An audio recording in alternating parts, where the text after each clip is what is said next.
And the really great thing she did by way of scaffolding was to encourage the students to use the evaluation criteria to actually evaluate what was happening in these little movies.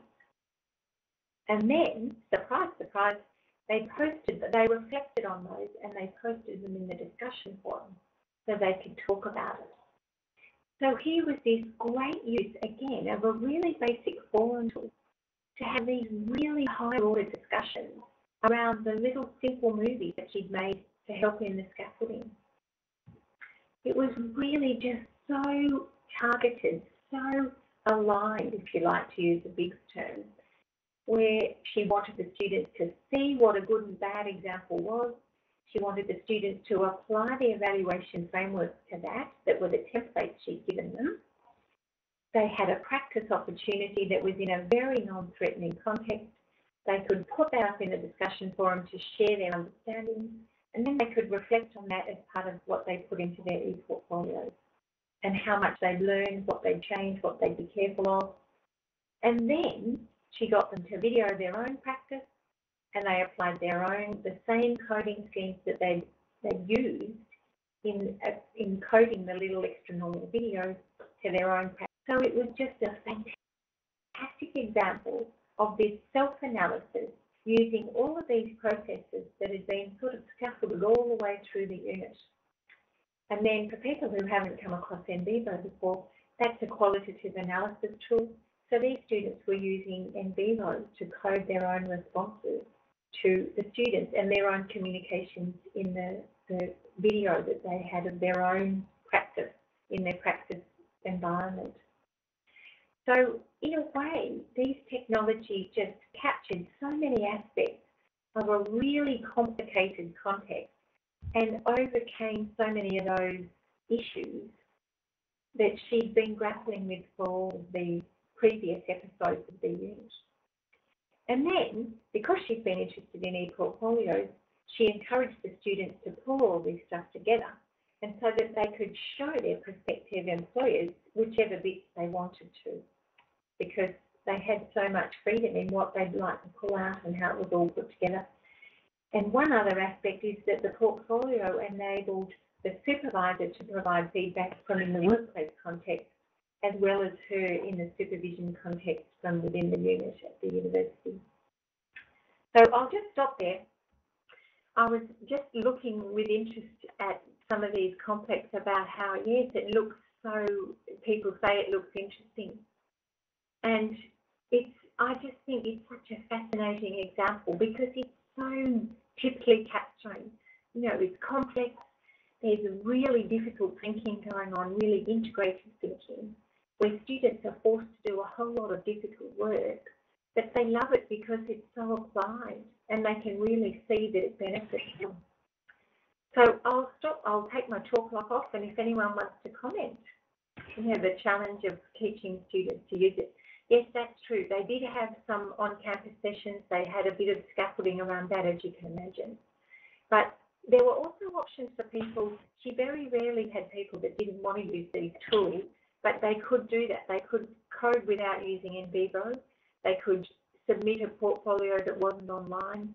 So she was flexible enough to really support the people that didn't want to be involved in these. But she said that very rarely happened because the technologies were so integrated and the students could see that it was going to be worth their while using it. That was one of the things that came out of our studies in other contexts, that the students really need to see what's in it for me. I'm not sure about simpler software like NVivo. There probably are other examples. I personally love NVivo because I've spent a lot of time working with it, but I'm not sure about others. I know there are other options. Whether they're simpler, I don't know.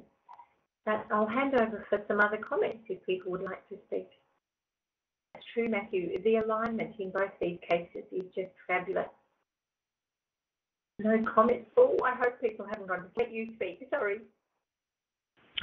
Sorry, I was just going to jump in and remind people that there's more details of these examples and some other ones on your website. Yes, that's true. And they're all in a lot more detail, as you can imagine. We have some podcasts of different things, and we have written, just text-based case studies.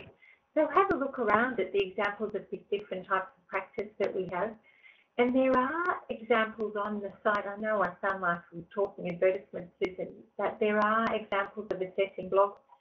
I think if you have a look at Big Solo taxonomy, that's the sort of thing that we use for assessing reflective blogs, because it really can encourage students to go past that. It gets them to move into an area where they are thinking about it in an integrated way.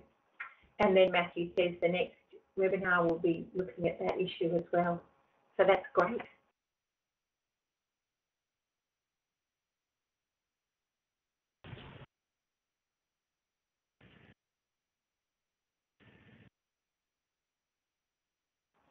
Yes, it's so easy to make a typo in the chat area. So no, you're fine, Matthew. You're doing a very good job. Well, I'll just go on very quickly. There's only just a couple more slides just to wrap up. So if no one else has another comment, I'll just go on to these wrapping up slides, and then we can we should not keep people over time. So I'll just move on.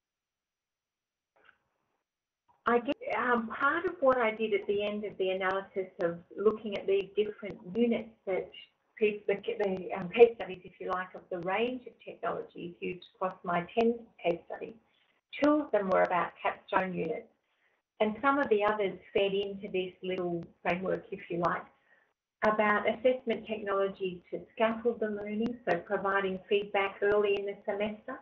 So it could be things like rubrics, it could be templates, as I've mentioned before, it could be links to resources for units that students have learned earlier and probably forgotten by now.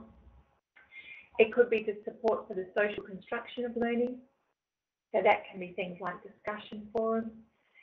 It could be documenting collaboration processes, so wikis, for example, capturing individual contributions to group work.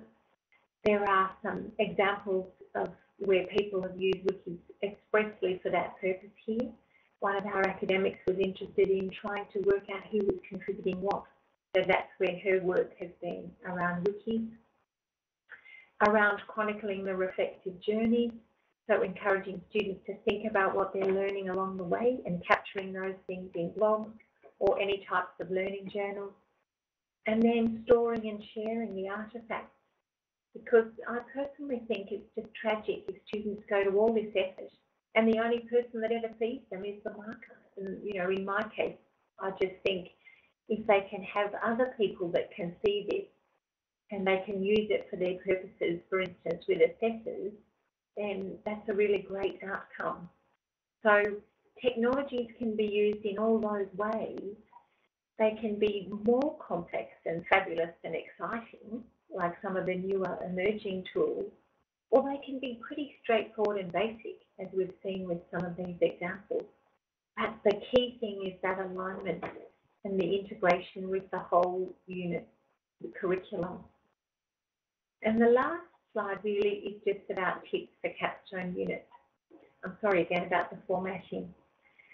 So I guess I would say, in summing up, be very specific about the outcomes in the assessment and provide the criteria so the students know what they're doing.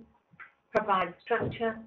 You're not going to have all of your students being fabulously motivated and goal-oriented, so try and think about scaffolding for them, especially as we have increasingly diverse cohorts of students.